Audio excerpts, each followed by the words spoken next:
Wyoming Territory, July 1882. The sun had just started its slow drop behind the Ozarka Range when Levi Vaughn spotted the figure crawling down the trail, white dress torn and stained, one arm dragging useless at her side, the other clawing at the dirt. He reined in his dapple gray gelding so fast the horse snorted and danced sideways. Hell, Levi swung down from the saddle and ran. "Ma'am? Hey, do not move anymore. You are hurt." The woman collapsed face first into the dust. Levi dropped to his knees beside her. Her veil had torn away, and her pale gold hair was stuck to her forehead with sweat and blood. Her lips were cracked, her cheeks raw from sun and wind. She was barefoot, feet blistered and bleeding, the bottom of her dress in tatters. He slid his arms under her, careful of her injured shoulder. She moaned low in her throat but did not wake. "All right?" he muttered, lifting her gently. "You are safe now. I got you." He carried her to his horse, draped her across the saddle, and mounted up behind her. She was too light.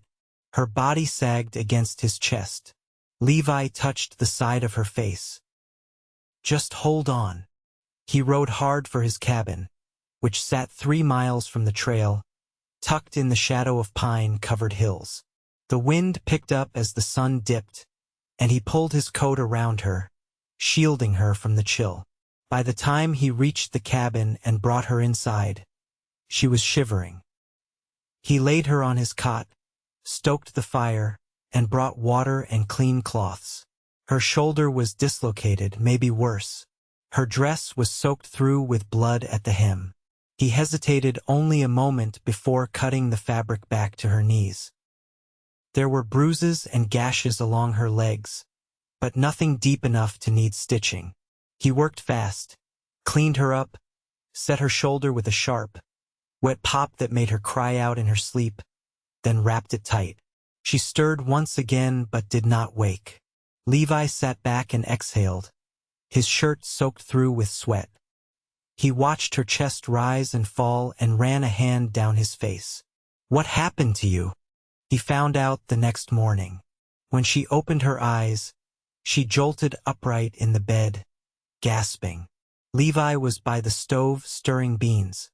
"Easy now," he said, setting the spoon aside. "You are safe here." Her eyes darted around, wild and full of panic. "Who are you? Where am I?" "Name is Levi Vaughn. You are at my place. Found you crawling down the trail last night about 3 miles west. You were in a bad way." She winced, holding her shoulder. "I remember falling.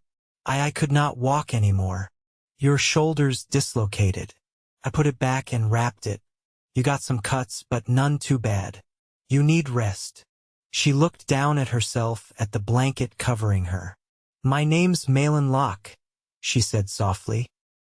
"I was supposed to get married yesterday." Levi's jaw tensed. "Supposed to?" She nodded, eyes going glassy. "He lied. Said we were going to his ranch outside of Cody, but he took me out past the hills. Kept riding. I asked him to stop. He said he had other plans." Maylin's voice cracked on that last word. Levi's hands curled into fists. "I jumped off his wagon when he went for water. I ran until I could not anymore." "I am sorry," Levi said quietly. "No man has a right to do what he did." She looked at him, really looked. There was no judgment in his face, only concern. Something in her chest loosened. "Thank you," she said, "for stopping. I could not have left you." He brought her food, helped her sit up to eat, then gave her space. For days he let her rest. He chopped wood, watered the horse, brought supplies from the nearby town of Sweetwater Bluff. He was quiet, respectful, never once asking questions she was not ready to answer. But he did listen when she spoke. "I was raised in Dry Creek," she told him one afternoon, her voice steadier now. "My mother died when I was 15. My father passed last spring. When Samuel came courting, he seemed kind. I thought, Maybe I would not have to be alone anymore. Levi looked over from the fire he was building in the stove. You are not alone now. Maylin met his eyes. Something warm and unfamiliar stirred in her chest. She nodded just once. Days passed. Her strength returned. Levi built her a small bench near the front porch, where she could sit in the sun with a shawl around her shoulders. He started bringing her wildflowers when he came back from the hills. Once, she found a note tucked beneath the cup he left her tea in. You are stronger than even you know. She pressed that note to her lips before folding it into her skirt pocket.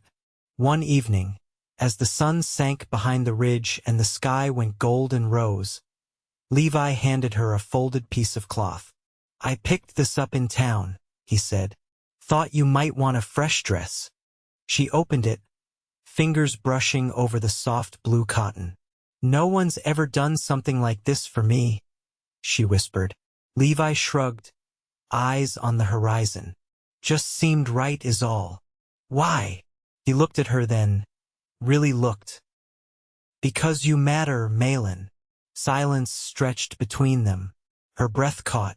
Levi, she said, voice shaking. You saved me in more ways than one.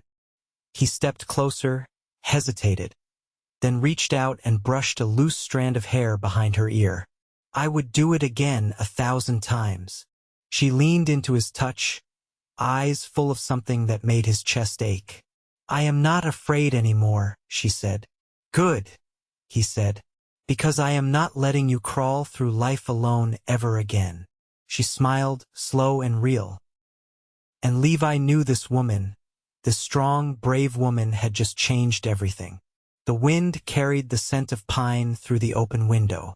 Maylin sat at the small table near the hearth, sleeves rolled to her elbows, needle and thread in hand.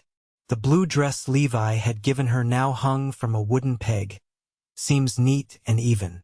She'd taken in the waist and added a line of tiny stitches along the collar, something delicate that felt like hers. Levi came back from the barn, boots heavy on the floorboards. He paused in the doorway, eyes on her hands. You mend like you've done it all your life. I have, she said, tying off the thread. My mother taught me before I was tall enough to reach her sewing table. Looks better than anything I've seen in town. She glanced up. He leaned against the doorframe, arms crossed, sun catching the edge of his jaw. You mean that? I do. She folded the fabric carefully, smoothing it flat. I always thought I might sew for others someday, maybe have a little shop. But folks back home never figured me for much beyond a wife. Maybe they were looking too narrow. She tilted her head. And you? What do you see? Levi looked at her a long moment, then stepped inside and took off his hat. I see someone who didn't break when she had every reason to. Someone who still has more ahead than behind. She felt her heartbeat shift, slow and steady rather than wild. You don't talk much, but when you do. He gave a shrug. Just truth, Maylin. She stood and hung the dress on the wall hook again. Her shoulder twinged, but nothing like before. She could reach now, move how she needed. The healing had been slow, but steady. Do you ever miss it? She asked. Being around people. A town. Levi walked to the stove and poured water into the kettle. I tried it once. Lived outside Cheyenne for a spell. Took work riding fence for a cattle outfit. Couldn't stomach the noise. Or the way folks looked at me. She came nearer, curious. Why would they look at you any sort of way? He kept his back to her, shoulders stiff. My father was Shoshone. My mother was white. They never liked that combination much in Cheyenne. Maylin stepped beside him. Didn't stop you from becoming the kind of man you are. He met her gaze.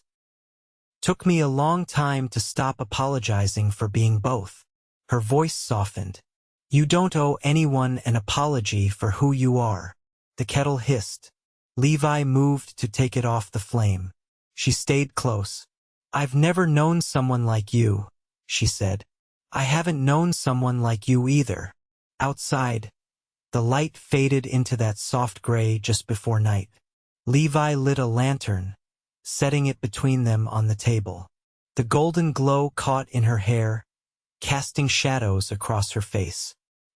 He watched her fingers trace the rim of her teacup, slow and thoughtful. I keep thinking about what I want now, she said. Not what I expected. Not what was planned for me. Levi sat across from her. And what is it you want?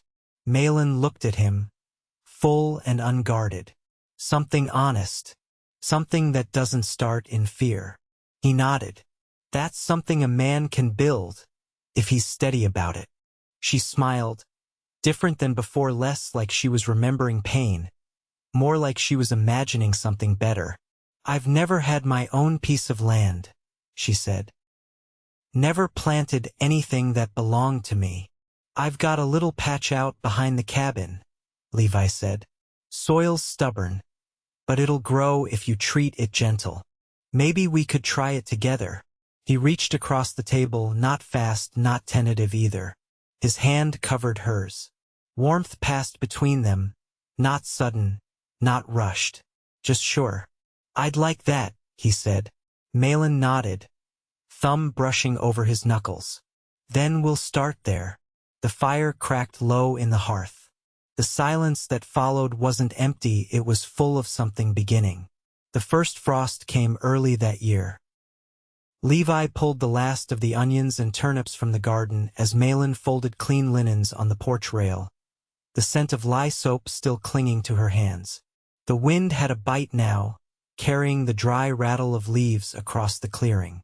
She watched him work in silence, the steady rhythm of his movements drawing her in. When he straightened and wiped his palms on his trousers, she called out, Levi, do you always stay through the winter? He glanced over. Every year, cabins tight, wood piles near full. She stepped down from the porch, arms wrapped around herself.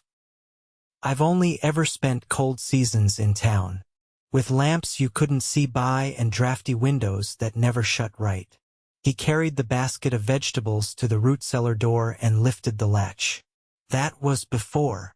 She crouched beside him without being asked, taking each bulb and laying it on the shelf like it mattered. He handed them to her one by one, the quiet comfortable between them. I used to think the world ended past the edge of town, she said. But it's wider out here, slower. It doesn't press in so hard. Levi rested back on his heels. You don't miss it? I miss knowing what each day would bring, she said. But not what those days were. He nodded once, then rose and offered her his hand. She took it without hesitation. Inside, the scent of smoked meat hung in the air. Levi had strung strips of elk along the rafter hooks, and Maylin had laid bundles of dried yarrow and mint on the shelf above the hearth. Each thing had found its place. She had too. She moved past him and opened the trunk at the foot of the bed, pulling out a small square of folded muslin. I made something, she said, setting it on the table. For the wall. He brushed his hands on a cloth and stepped closer. It was a sampler, stitched in thread the color of rusted earth and sky at dusk. A tree stood in the center, roots curling deep, branches reaching wide. Beneath it, in patient stitches, were two words, stay true. You made that for here? He asked. For us. His throat worked around something unspoken. You've been thinking of staying? She turned toward him. I've been thinking about where I feel most myself. And it's not behind someone else's name or in a house I didn't choose. Levi stepped close, the space between them narrowing to a breath. There's room here, Maylin. Not just in the cabin. I know, she said, voice steady. And I've got something to offer, not just take. He touched her waist, light as a question. She didn't pull away. I never wanted to promise anything I couldn't keep, he said. But I can keep this. She reached up, fingers resting against his chest, just over his heartbeat. Then let's build something that won't break. His lips brushed hers, not in haste but in certainty. The kiss tasted of pine smoke and the soft promise of winter nights. When they parted, her eyes shone with a quiet knowing. Later, she hung the sampler above the hearth. The stitched tree caught the firelight, casting faint shadows across the logs. Outside, snow began to fall. Not a storm, just a few drifting flakes, soft as breath. Levi stood behind her, arms around her waist, his chin resting on her shoulder. They didn't speak. They didn't need to. The world had narrowed to this room, to this warmth, to the trust built not in grand declarations but in every small, patient choice. And for the first time, Maylin didn't feel like something broken mended together. She felt whole. A week into the snowfall, Levi brought down a spare axe head from the loft and set up a workbench near the window. The light there was clean and steady, and the warmth from the hearth reached far enough to keep his fingers nimble. Maylin watched him from the kitchen corner, where she'd started shaping beeswax into tapers. She traded 2 jars of pickled cabbage to Mrs. Elkins in town for the wax, and the wicks she'd twisted from the last of the cotton threads she hadn't used in months. "You always fix your own tools?" she asked, dipping the first taper into the melted wax. Levi looked up without pausing. A man ought to know how to keep what he depends on in working shape. She smiled faintly, though it didn't reach her eyes. "My father used to say the same, only he meant it about people. He'd come home from the mill and tell me, 'You tend to folks like you tend to boots. Oil the leather before it cracks, and don't walk them too far in one day.'" Levi tested the weight of the axe handle. "He sounds like he paid attention." He did, just not always in time. She dipped the wick again. The wax clung in thin coats, building slow. She didn't look at Levi when she said, "He drank bad when the mill closed. Thought if he kept his boots by the door, someone might come ask him back. They never did." Levi set the axe head down and wiped his hands. "What got you through?" "I kept busy. Sewed for neighbors. Took in washing. When I couldn't sleep, I'd walk to the edge of town and count the stars over the hills. I wanted to know if something waited past them." He crossed the room and stood beside her. She didn't stop her work. "You're not waiting anymore," he said. "No," she replied. "I'm not." Outside, the sun shifted. The light through the window turned amber over the worn boards and cast long shapes across the table. Levi picked up one of the cooling tapers and turned it slowly in his hand. "These'll last us through February easy," he said. "I've got enough wick twisted for 20 more," she said, flexing her fingers. He reached for her hand, turning it gently palm up. A thin burn ran across one knuckle. "You didn't mention this." She pulled her hand back, but not out of reach. "Didn't seem worth it." He didn't let go. "It is." She let out a quiet breath and nodded once.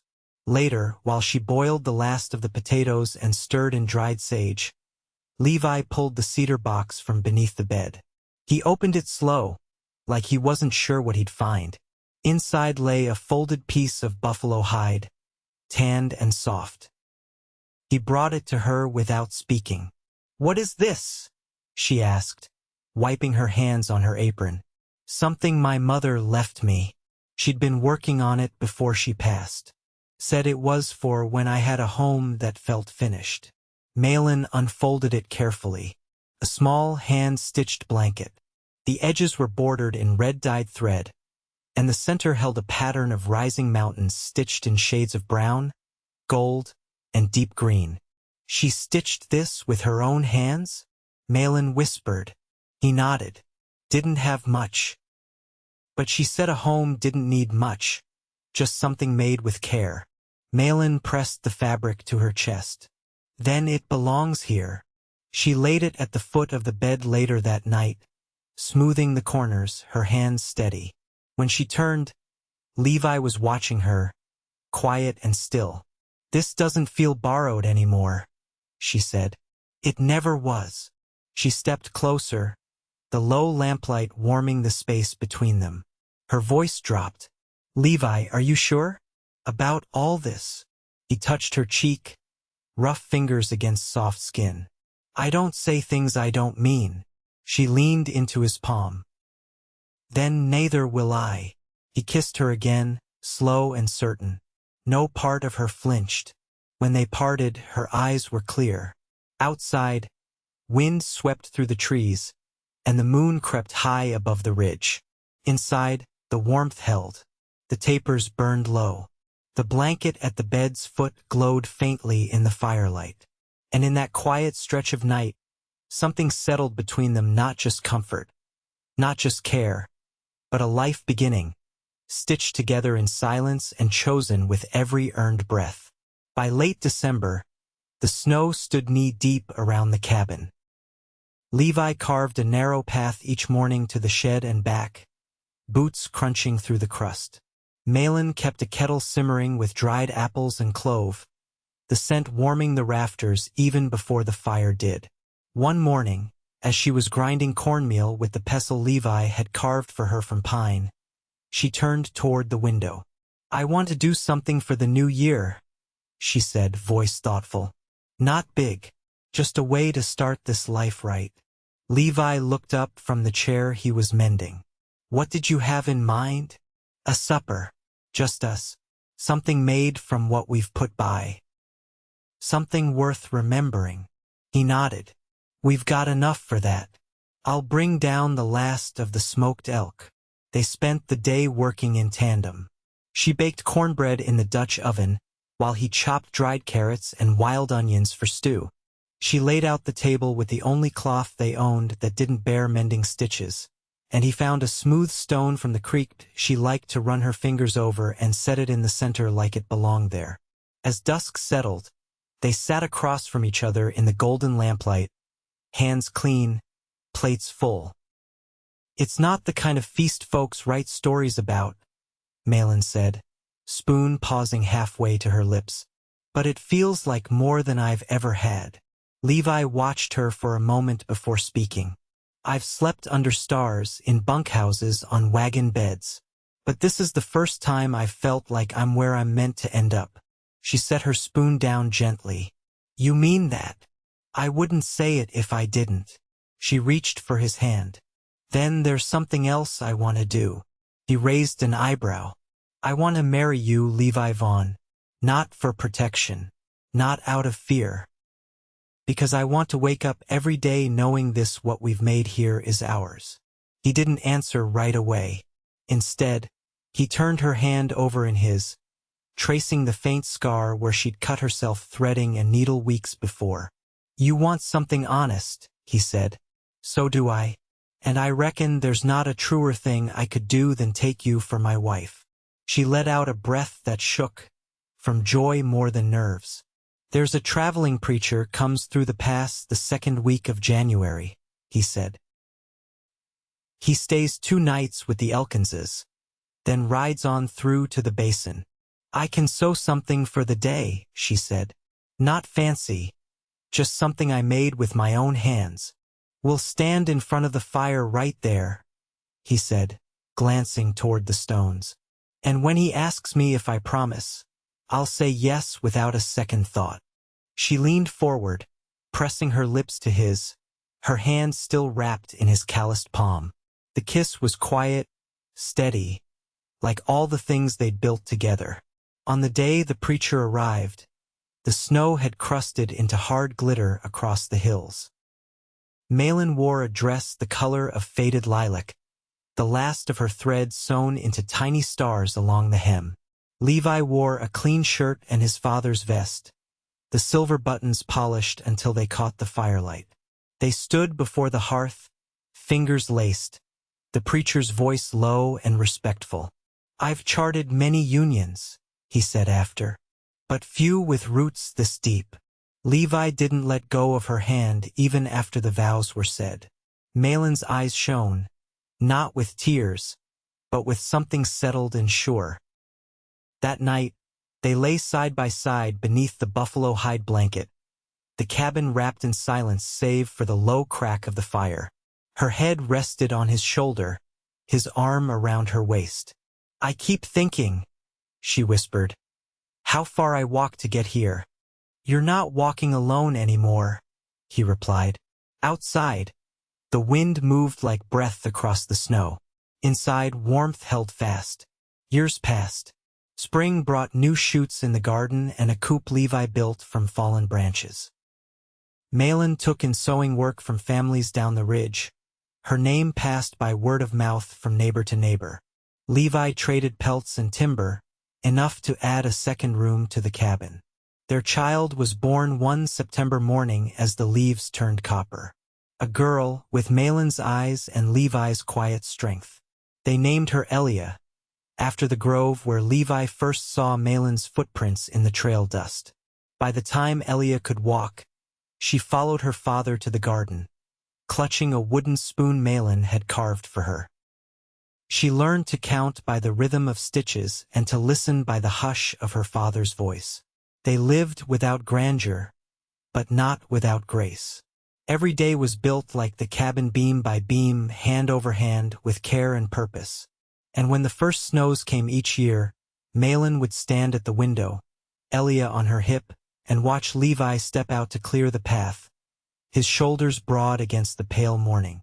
She never forgot the trail she crawled down or the man who knelt beside her without question. But the memory no longer hurt. It was only the beginning of the story that led her here.